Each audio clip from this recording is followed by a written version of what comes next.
In today's video, I want to talk about the Senate, looking at the 2018 midterms and why Donald Trump being president is actually a big positive specifically for the Democrats in the Senate. So going into 2018, for a number of years now, it's been the forecast that it was just going to be an awful year for the Democrats, and you can see why.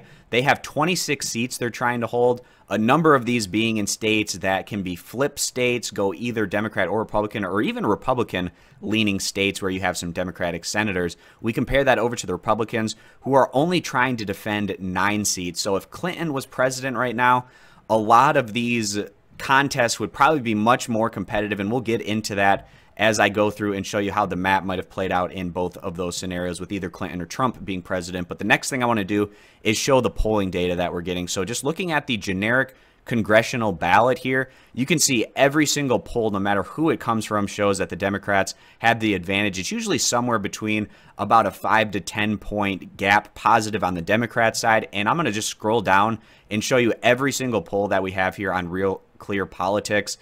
As far back as you can go on this list, they're all leaning towards the Democrats. You can't even find one outlier poll that has the Republicans ahead. So that's already a really bad sign for the Republicans going into 2018. Obviously, when Barack Obama was president, these generic congressional ballots were much more competitive and even oftentimes leaning over to the Republicans. And as a result, a lot of those elections ended up being very positive for the Republican Party. So another piece of information that I want to show you is voters that are expressing the highest level of interest in the midterm elections. Democrats here at 63% in this NBC News Wall Street Journal poll, compared to 47% on the Republican side. So a 16-point gap there in the enthusiasm in terms of their highest level of interest.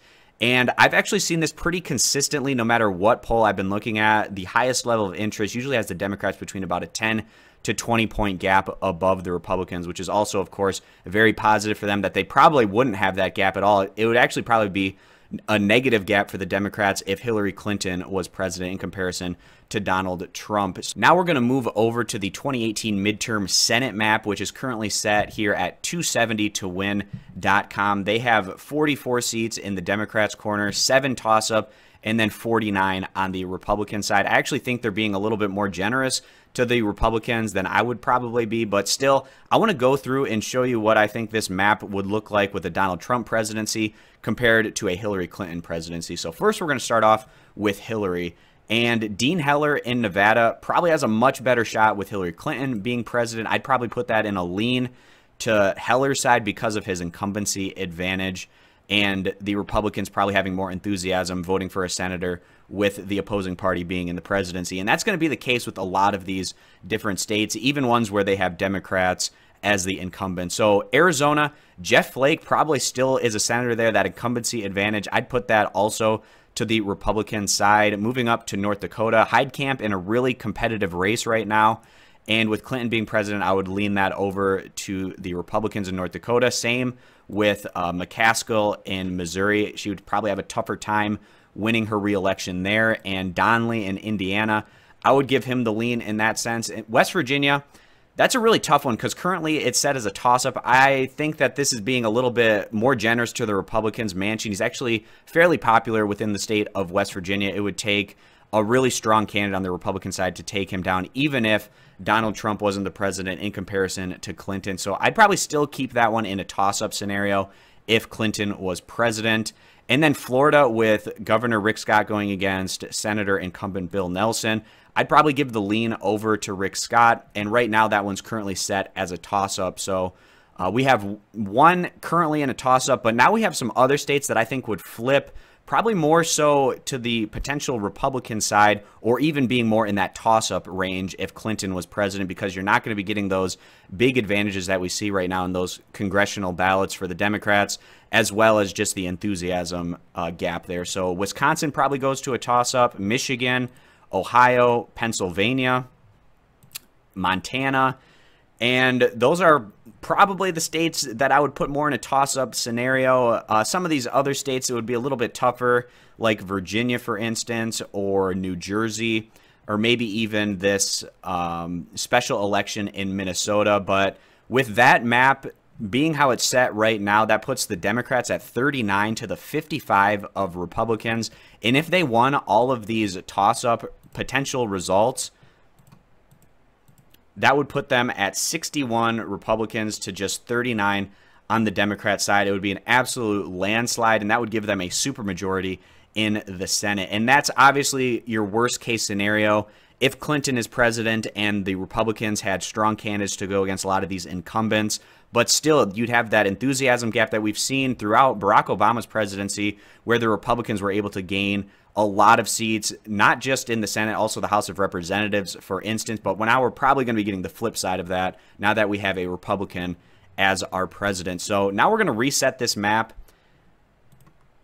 and put us back to the 44 to 49. So now that Donald Trump is president, it makes things much more competitive, and I'd probably be surprised if we didn't see something right around a 50-50 between Democrats and Republicans. But going through here, Rosen is polling already ahead of the incumbent Heller, so I'm going to give that as a lean over to the Democrats. Also a state that Hillary Clinton was able to win back in 2016. Arizona, Sinema consistently polling ahead of any of her potential challengers. If Flake was running, probably a tougher scenario, but without Flake's incumbency advantage going there in Arizona, I give this one certainly as a lean over to the Democrats. And then they have the incumbency advantage in North Dakota. And Heidkamp, she's been getting a ton of funding, which will help her cause. I'd leave this one as a toss-up, but in this scenario where we're kind of doing the opposite of what we just did with the Hillary Clinton presidency, now that we're doing the Donald Trump presidency, we're going to put this one over to a slight lean on the Democrat side. The same thing with the incumbents in Missouri, Indiana with Donnelly.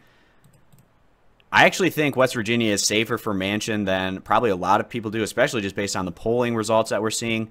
Bill Nelson, the incumbent there in Florida, with a slight lean.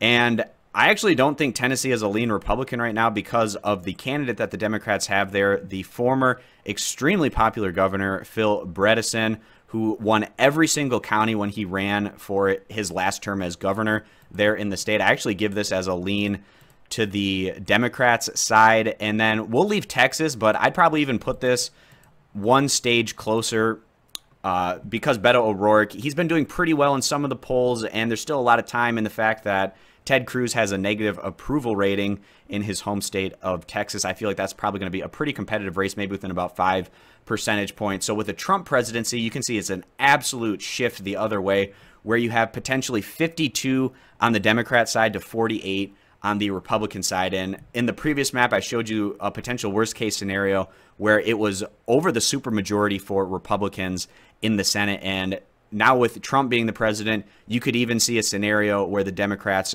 take control of the Senate in what would be a really rosy scenario for them. But based on what we're seeing on the polls, with the big gap in enthusiasm as well as just the big gap in these generic congressional ballots, certainly a map that's within the realm of possibility that would have no chance if Clinton would have won the presidency back in 2016. So that's what I wanted to go through, guys, in this video, just kind of comparing the potential Senate maps between having either Clinton or Trump as the president and the big swing that you can see either way in those two scenarios. So thanks, guys, for stopping on in. Subscribe for more. Check out all of our prediction videos over on our YouTube channel. We hope to see you back here for our next video.